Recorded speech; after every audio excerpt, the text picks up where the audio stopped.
por exemplo, eu tive a perda agora, acho que os companheiros entenderam o que eu estou falando. Imagina. Eu tive a perda da minha tia. Meus pêsames, meu do querido. Piauí. Minha tia do Piauí, irmã de minha mãe. Uhum.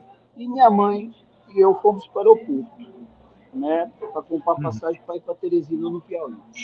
Eu cheguei lá no aeroporto, uma passagem para o Piauí era R$ 7.500.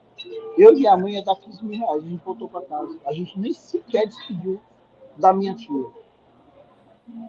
Mas por que tem isso?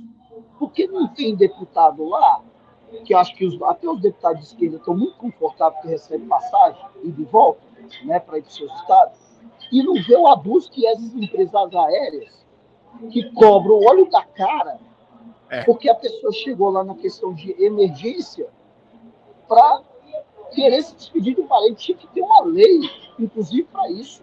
Eu também acho que tinha que ter, claro. O cidadão, ele tem direito de se despedir do seu ente querido, cara.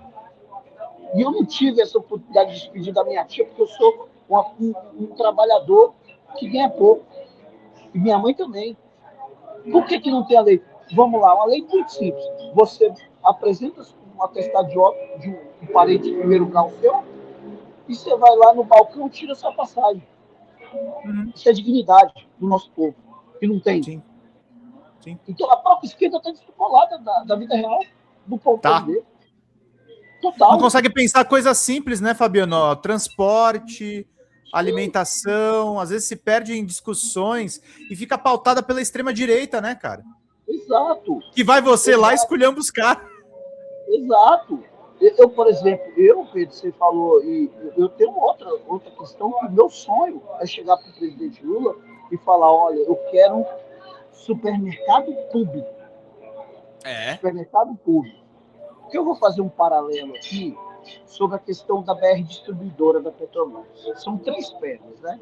A Petrobras, ela retira o petróleo, aí depois ela refina o petróleo, aí depois ela vendia na BR distribuidora, que fazia a distribuição à venda. Quando ela vendeu a BR distribuidora, a gente perdeu o poder de precificar o preço final do combustível.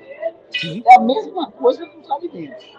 A gente financia a agricultura familiar, aí depois vem a Conab, que faz o estoque regulador dos alimentos, que foi destruída pelo governo Bolsonaro, mas depois, quem vende esses alimentos aí é o Carrefour, que é francês, é aquele... E joga um preço lá em cima. Que é o Walmart, que é estadunidense. Que coisa é essa? Por que não tem o supermercado público para a gente mudar na coisa mais sagrada, que é o preço dos nossos alimentos? Isso é soberania alimentar. Nós temos que ter um supermercado público para mandar no preço dos alimentos. E outra, não só isso, pela questão, digamos, de uma questão muito maior, que é saber o que o Brasil é líder no mundo, que é de produção de alimentos. Como é que a gente não tem um supermercado lá no exterior disputando o mercado? Eu quero um supermercado brasileiro disputando o mercado francês, alemão, estadunidense, entendeu? Porque nós fornecemos alimentos para 1,5 bilhão de habitantes. É uma questão estratégica. Então, por isso que eu vou brigar. Dando dinheiro para gringo, né? Exato, pô. Nós fabricamos, os caras vendem? Não, nós que temos que vender, pô. Entendeu? Então, assim, são várias coisas que a esquerda ela precisa se aproximar dos problemas reais do povo. E eu, como estou lá, né, na base, eu estou vendo o que está acontecendo, eu sou vítima... Fabiano tá no restaurante agora, no meio da correria, conversando aqui com a gente. Eu estou aqui com a fome do cão aqui vendo. Se quiser, se precisar ir, você me fala, tá? Tem algumas perguntas aqui, mas vamos lá. Eu preciso só dar uma cair. Não, mas eu respeito a você, eu vou continuar aqui, meu irmão. Que isso? Estou brincando. Mas assim, o que eu estou falando é muito sério. Muito sério. Acho que a esquerda, acho que a pessoa mais de esquerda que tem no Brasil é o Lula. Sim. Porque o Lula passou todas essas situações, sabe, que o povo vive. Ele sabe. Ele passou fome, ele comeu pão pela primeira vez quando eu estava, acho que em São Paulo, ele conta essa história. Então é um cara que sabe, pô. Ele dormiu com lacraia, aquelas cobrinhas lá. Casa com enchente. Exato. Então ele sabe de tudo isso. E quando ele dá uma chave de uma casa com a senhora, que passa a mesma coisa que passa, aí você vê, ele chora, se emociona, porque ele não se desconectou disso tudo.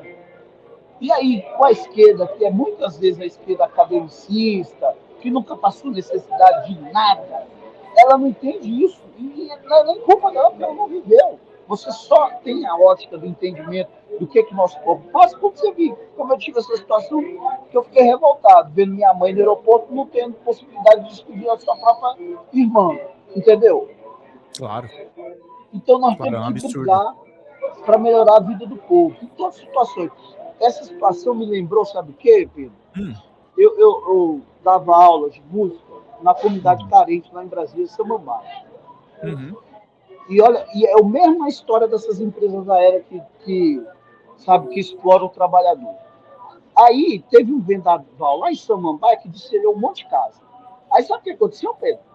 As lojas de materiais de construção da Redondezas aumentaram o preço da telha.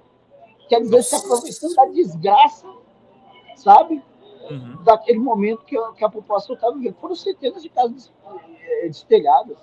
E a mesma coisa da empresa aérea, que se aproveita da desgraça de uma perda de um familiar para aumentar a passagem. 7.500 a passagem para Teresina, no Piauí, que absurdo.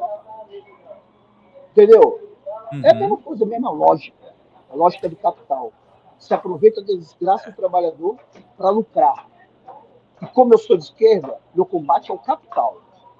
Isso é ser de esquerda. Sim. E garantir melhores condições de ficar preocupado com as necessidades reais das pessoas, é o que você falou, tem isso. Uma galera numa bolha. O Sérgio Torres falou aqui, trompetista, nos encontramos no Amaral Peixoto ontem, ensaio do Acadêmicos, você é o cara, mandou aqui o Sérgio pra gente. Aline Bastos mandou, nos momentos de tombo dos bolsonaristas, se não tiver Fabiano, não existe queda. Ela mandou também aqui, esse homem merece o nosso voto, votaria nele sem pensar. Parabéns pela live, Zambarda. Obrigado, querida Aline. E aí ela pergunta, Fabiano, como é que surgiu a ideia de nos representar nos momentos em que os bolsonaristas estão passando vergonha? Então, a primeira vez que eu toquei, isso é muito da vivência e das dores que a gente vive cotidianamente. Quando o presidente Lula, quando a Dilma foi empuxada e o presidente Lula foi preso, nessa situação, eu dava aula na periferia de Brasília. Eu tive 2 alunos assassinados. Nossa! E eu vi o Evandro e o Julinho. O Evandro morreu porque ele estava na festinha, deixou com a namorada do cara, o cara saiu dando tiro nele. E o Julinho foi que ele jogou uma bombinha, aqueles cabeção, aquelas distribuidoras de bebida, o cara saiu armado, deu um tiro e matou ele. E aí eu perdi, assim, logo na sequência, o Evandro e o Julinho. E assim, eu falei, poxa, eu sou muito pequeno, sabe? Para mudar esse ciclo de violência e de pobreza dos meus alunos. Então tem que lutar por gente grande que pode mudar a vida, esse ciclo de pobreza, quebrar isso. E a gente quebra isso botando um menino desse na universidade. Entende? Então, assim, aí eu resolvi transformar o que eu sabia, o que eu tinha de entendimento, né, de dom, e usar isso para luta, então trompete. Então eu comecei a invadir o vídeo da Globo, tocar lá no Jornal Nacional, Leu lá, quando o Lula estava preso, viajei o Brasil fazendo um laço com o pessoal do coletivo de Corado, outros coletivos do país, né? E agora a nossa batalha contra o extrema-direita, né? Que a gente precisa na guerra, gente, isso é muito sério. A gente precisa, sabe, estudá-los. A gente não pode menosprezar o nosso adversário. Nunca. Então, o que a gente faz? A gente escuta a situação e faz com que eles passem ridículo. Né? E tocar a marcha pelo Bolsonaro, porque ele está dando ciclista, ir lá na marcha do Adolfo, enfim. É preciso ridicularizar, sabe? Não é fazer propaganda deles. Eu vi muita gente fazendo propaganda dos caras. Não, eu por exemplo, ó pra tu ver, o Pedro. Eu, de sacanagem de zoeira, eu não ia tocar marcha saudável. Eu ia tocar. Mamãe, eu quero. Mamãe, eu quero. Nossa, você ia deixar os caras putos. Eu quero mamar. Da chupeta. Da chupeta. Do Da chupetinha. chupeta poderia chorar. Que é o chupetinha. Mas não precisa fazer isso pra não dar moral pra ele. Claro. Entendeu? Eu Se quero. arrumar uma puta confusão, mas eles iam achar que eles estão certos. Não, eu ia morrer de rir, porque a política também é zoeira. Você vê, ó, como que política é zoeira? A zoeira que o Lula fez, que mais viralizou, foi aquele que falava, como é que é? Salva meu pai, salva meu pai. Né? Uhum. Aquela parada que ele falou. E é isso, a política também é zoeira. Né? Sim. Então, mas taticamente eu não fiz isso. Eu fiz com marcha soldada.